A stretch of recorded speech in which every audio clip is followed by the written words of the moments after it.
Sundays have always been a day of joy for us all. We all know why. Obviously, it is a day of worship to our Lord. Going to church is like going to our parents' house. We all have that special feeling.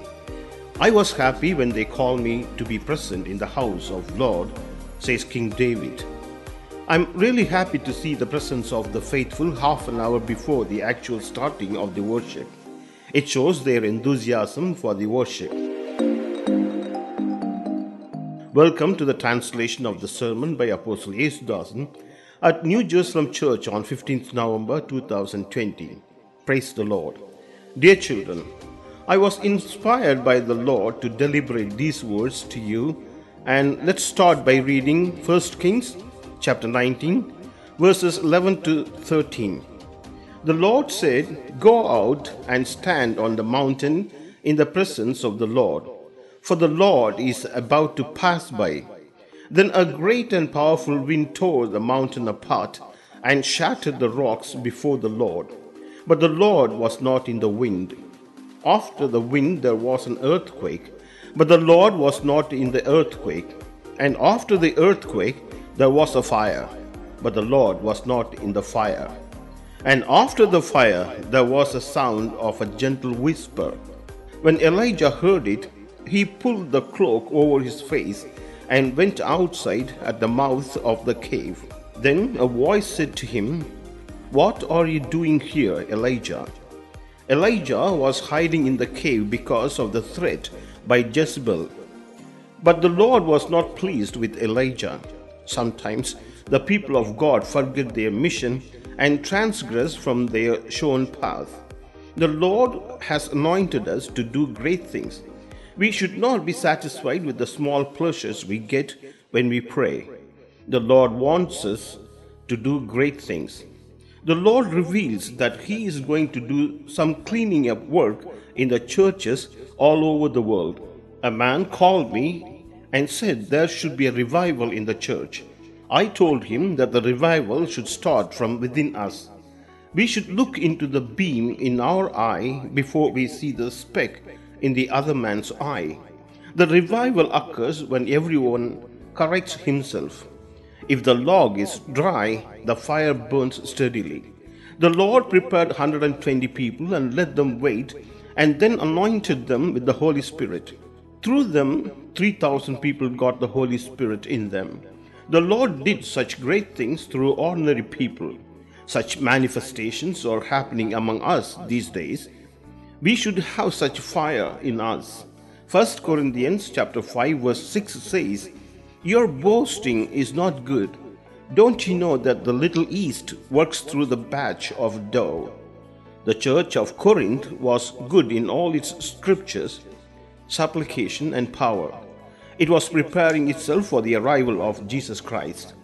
Apostle Paul warns them about a small mixture of unwanted elements in the church that could spoil its sacredness, as a little amount of leavened bread can spoil a large amount of unleavened bread. Some people tend to warn others by their old violent ways, exposing their hold on the old sinful ways.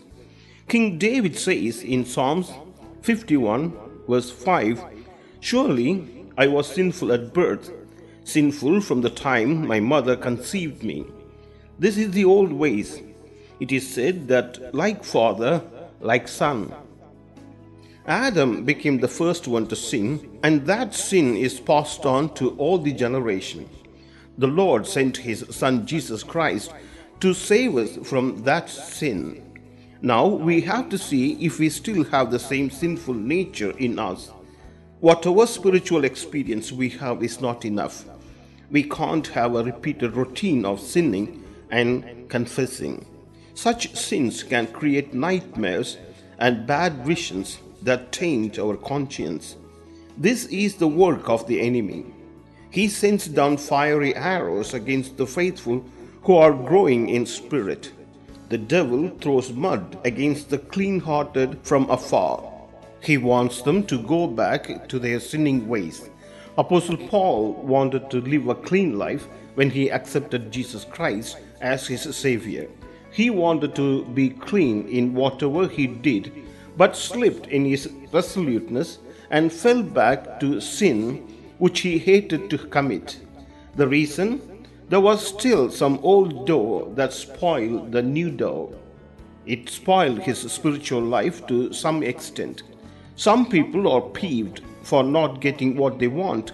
Some have spiritual jealousy. Some couldn't stand the excellence of other people's children. These bad qualities corrupt their life in Christ. We should take great effort to remove all these sins from our system. 1 Peter chapter 2 verses 1 to 3 say, "Therefore rid yourselves of all malice and all deceit, hypocrisy, envy, and slander of every kind. Like newborn babies crave pure spiritual milk, so that by it you may grow up in your salvation, now that you have tasted that the Lord is good." Anyone who has the circumcised ear, listen carefully. We have to grow in our spiritual life. Whoever backbites brings division among friends, says the scripture. If we allow such bad acts cripple our lives, we need to put an immediate stop to it. Remember, Jerusalem is the mother to everyone. If we talk ill against our brothers and sisters, it will not please the Lord. The Lord listens to whatever we say. Dear children, you should be very careful in this matter. You should never let the old dough to spoil the new one. This may lead people to fall from the grace of the Lord. The Lord has given us the scripture, and it will help us to grow spiritually. Paul was tormented by a little sinful nature in his flesh, but he prayed to the Lord constantly for his salvation. He considered his defect detrimental to his spiritual growth. It was an abomination in his eyes. Nevertheless, he received the same image of the Lord in the end. God has brought us here to have such perfect growth in us. Some of our faithful claim to have such God-like image in them. We are here to be perfected by the 5 officials of the church. Paul was bothered by an evil man in their church, so he wanted them to get rid of him. He could be the sour element that would spoil the whole congregation. James chapter 1 verses 20 and 21 say, "Human anger does not produce the righteousness God desires. Therefore, get rid of all moral filth and the evil that is so prevalent, and humbly accept the word planted into you, which can save you." God wants you to drink the pure spiritual milk. Remember how the good milk is spoiled by the dirty utensil that is used to boil it. James expects our life to be pure and truthful. The enemy wants us to use sinful words through husbands, wives, or children. The outbursts of the sinful words that are reflective of our old disgraceful ways can spoil our carefully groomed spiritual life. Satan wants to spoil our peace of mind. He spoils our prayer life, the service to the Lord, and induces us to be ungodly. Let us not make our anger go out of hand. Let's keep peace and deal it in the right way. Like we keep the household vessels clean, it is essential to keep our soul clean. Many come from far off places to do just that. Dear children, may the Lord help you to keep your heart blemishless. Many want to have the gifts of the Lord, like being able to prophesy and other things. But we should remember that the Lord anoints everyone for a specific purpose.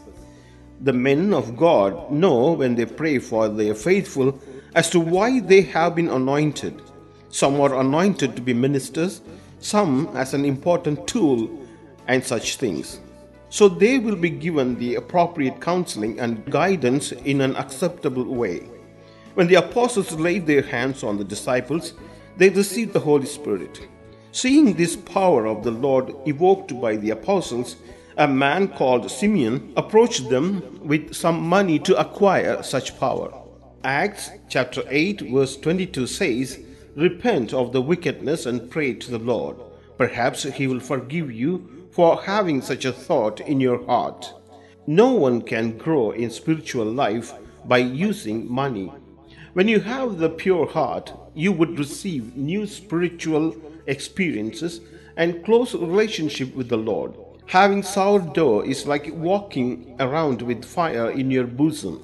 The scripture says that one shouldn't sleep a single night with sin in the mind. The longer it stays in your mind, the worse becomes the spiritual life. These are the words written in the scripture. One shouldn't live a spiritual life and fall back into sin repeatedly. Christian life is a life of continual growth. Balak called Balaam to curse the people of Israel as he knew the prophets have such power. Balaam accepted the call because of the lure of the money and fame. When Balaam looked down, he saw the Israelites as people of distinction, like the lions in repose. When he opened his mouth to curse them, only blessings poured out. When Balak got agitated, he called him out of that place and told him to corrupt the minds of the Israelites through intermarriages and other temptations, which proved to be their ultimate destruction. These are examples to warn us against accommodating old sins. These sins stop our growth. They make us deaf to the voice of the Lord. His face will be hidden from us. Dear children, let's not resort to backbiting and jealousy over trivial things. We are marching towards a new year. Let's remove the old leavened dough from our system. Remove vengeance from our heart.